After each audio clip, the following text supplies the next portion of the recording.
Yung sa akin talaga, gusto kong tanungin kung okay lang ba siya eh.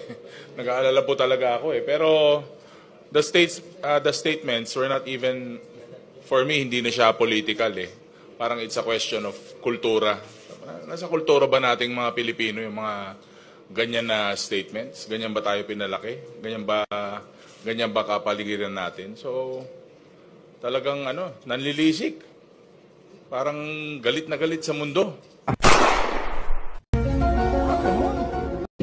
Yung sa akin talaga, gusto kong tanungin kung okay lang ba siya eh. Nag-aalala po talaga ako eh. Pero the statements were not even, for me, hindi na siya political eh. Parang it's a question of kultura.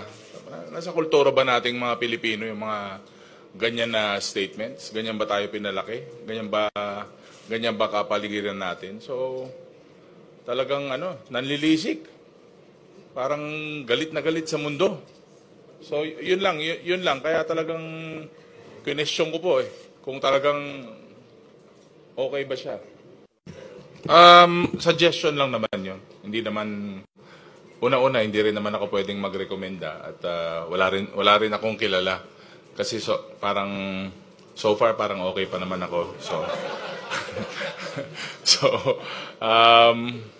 Pero the people have seen the interview. So, parang may something.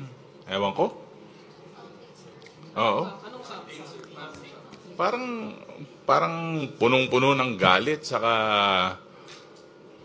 parang parang yung mga lumabas sa ating mga pahayagan, para talagang parang hindi ko alam kung may meltdown o may problema na nangyayari right before our eyes during the press con. Sir?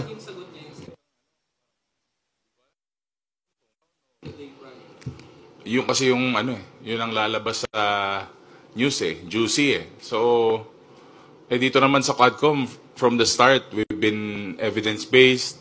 Kung ano po ang mga lumalabas sa aming legislative inquiry, very clear po yun na yun po ang lumalabas at napapalabas po sa social media. But, again, baka it's another diversionary tactic.